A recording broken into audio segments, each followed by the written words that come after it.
I stood frozen, watching flames rip through my house. My home, the place I built with my own hands, was turning to ash right in front of me, the heat from the fire pressed against my skin. But I couldn't move. I couldn't believe what I was seeing. This wasn't an accident. The fire didn't just start on its own. Someone did this. And deep down, I already knew who was behind it. It wasn't just about losing my home. It was about control. Power. A group of people who thought they could do whatever they wanted and get away with it. They had been pushing me for months, trying to force me into their little club, demanding I follow their rules even though I never agreed to any of it. When I refused, they tried to make my life miserable. But I never imagined they'd go this far. As I stood there, watching everything I owned collapse into embers, I clenched my fists. They thought they won. They thought they could scare me, break me. What they didn't know was that they had just made the biggest mistake of their lives. When I first moved into the neighborhood, it seemed like the perfect place. Quiet streets, well-kept lawns, and friendly enough neighbors who smiled and waved when you passed by. It felt like a place where I could finally settle down, mind my own business, and live in peace. But I learned pretty quickly that peace was only possible if you played by their rules. Not long after I moved in, I got my first letter from the HOA. It was worded nicely, all polite and welcoming, but the message was clear. Join us. They called it a friendly invitation to become part of the homeowners association. I tossed it in the trash. I never signed anything agreeing to be part of an HOA, and I wasn't about to start now. Then came the second letter. This one wasn't so friendly. They claimed I was required to join, and that I needed to start paying monthly fees immediately. They even threw in some legal-sounding nonsense to make it seem official. "It's in your best interest to become a member," they wrote, like they were doing me some huge favor. I ignored it. That's when the real harassment started. First, they started making up violations. One morning, I woke up to a bright orange notice taped to my door, claiming my grass was overgrown and that I needed to correct the issue immediately to avoid penalties. My grass was cut just fine. But that didn't matter. A few days later, I got another notice, this time for having a non-compliant mailbox. Apparently, mine wasn't the right shade of beige. Then came the fines. Bogus charges started stacking up. Late fees for payments I never agreed to. Penalties for rules I never signed off on. Every time I ignored them, the threats got worse. They started talking about placing a lien on my home, a house I owned outright, with no mortgage, no debts, nothing. They even sent people by to check on the property. But I knew what they were really doing.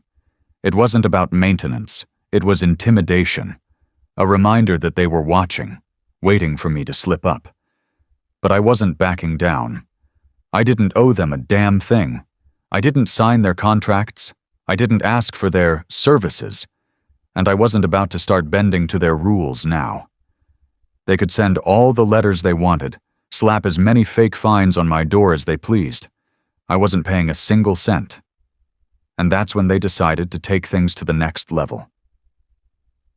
The letters kept coming, each one more aggressive than the last. What started as friendly reminders turned into flat-out threats. Failure to comply will result in legal action. Unpaid fines will lead to property liens. They were trying to scare me, hoping I'd cave under the pressure. But I wasn't intimidated. If anything, it pissed me off even more. Then they started messing with my property. I had plans to build a new fence. Nothing fancy, just something to give me some privacy. But when I applied for the necessary permits, they were denied without explanation. When I called the city to find out why, they told me the HOA had filed a complaint, claiming my plans violated neighborhood aesthetics. A fence. A simple wooden fence, just like half the houses on my street already had. It didn't stop there. One morning I woke up to find a county inspector standing in my yard. "Routine check," he said. But I wasn't stupid. The HOA had sent him, hoping to dig up something they could use against me. Sure enough, a few days later, I got a notice in the mail. "Your property is in violation of safety regulations. Immediate corrections are required." What corrections? They didn't even bother to say. It was all a game. Delay, frustrate, pressure. But I wasn't just some clueless homeowner who didn't know my rights. I knew the law, so I fought back. I sent them legal notices of my own, citing property laws and homeowner protections. I called their bluff, told them to take me to court if they really thought they had a case. They ignored me. Of course they did, because they didn't have a case, but they also weren't about to give up. Then, one night, everything changed. I woke up to the smell of smoke. At first, I thought maybe it was coming from outside, someone burning leaves, maybe a late-night bonfire. But as soon as I stepped out of bed, I saw it. Flames. Fire was tearing through the side of my house, climbing up the walls like it had been waiting for the perfect moment to strike. The heat was unbearable, thick black smoke already choking the air. I grabbed my phone, barely able to think straight as I stumbled outside and called 911. By the time the firefighters arrived, it was too late. My home, everything I owned, was gone. The next morning, the HOA had the nerve to show up. Their president, that smug little man who had been leading the charge against me, stood there shaking his head, pretending to be sympathetic. "Terrible accident," he said. "Maybe bad wiring?" Bad wiring? I nearly laughed in his face. My home was newly inspected, up to code in every possible way. And yet, somehow, a fire just happened to start in the middle of the night, right after months of harassment. They thought I was stupid. They thought I wouldn't see through their lies. They were wrong. I wasn't going to let this slide. They thought they could scare me, take everything I owned, and just walk away like nothing happened. But they had no idea who they were dealing with. The morning after the fire, I got to work.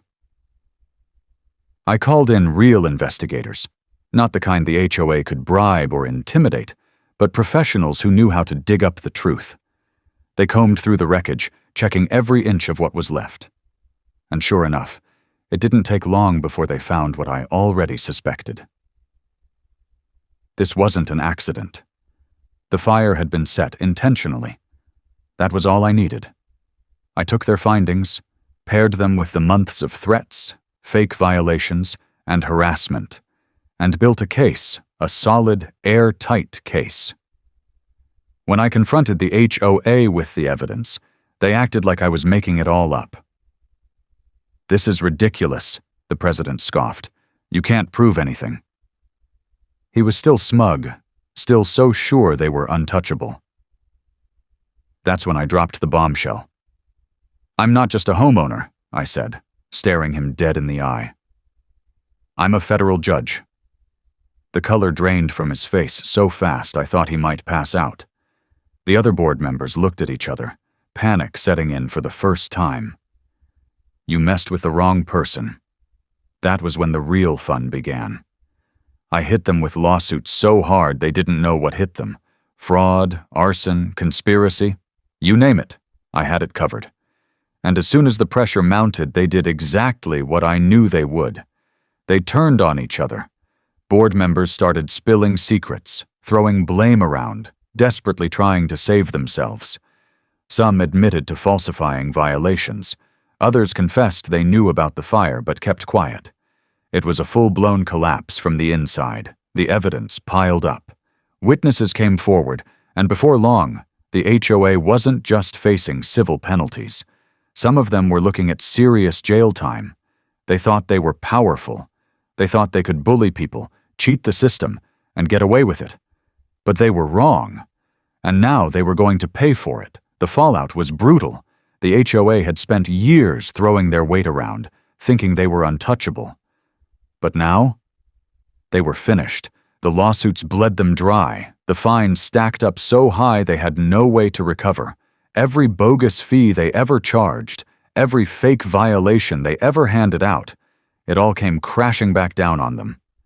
They owed more money than they had ever stolen.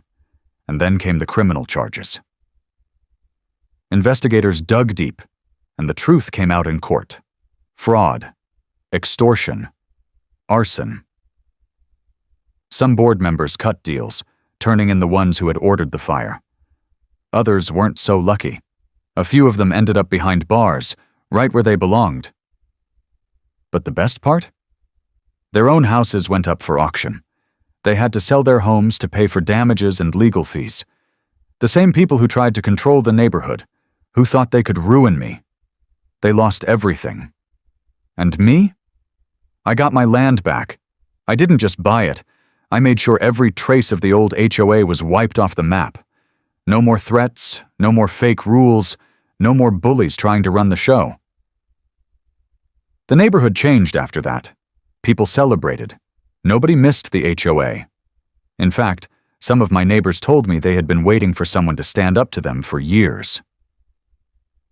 At the end of the day, the lesson was simple. If you push people too far, it will come back to bite you. You can't bully people and expect to get away with it forever. And if you try, well, you better hope you don't pick the wrong person. At the end of the day, greed and power make people reckless. The HOA thought they could do whatever they wanted, that they could lie, cheat, and even destroy someone's home without facing the consequences. But they were wrong, because no matter how untouchable people think they are, justice always wins. This wasn't just about me. It was about standing up to people who abuse their power, about proving that you don't have to back down just because someone tries to intimidate you. The moment they set that fire, they thought they had won. But all they did was dig their own graves. Now, I want to hear from you. Have you ever dealt with an HOA nightmare?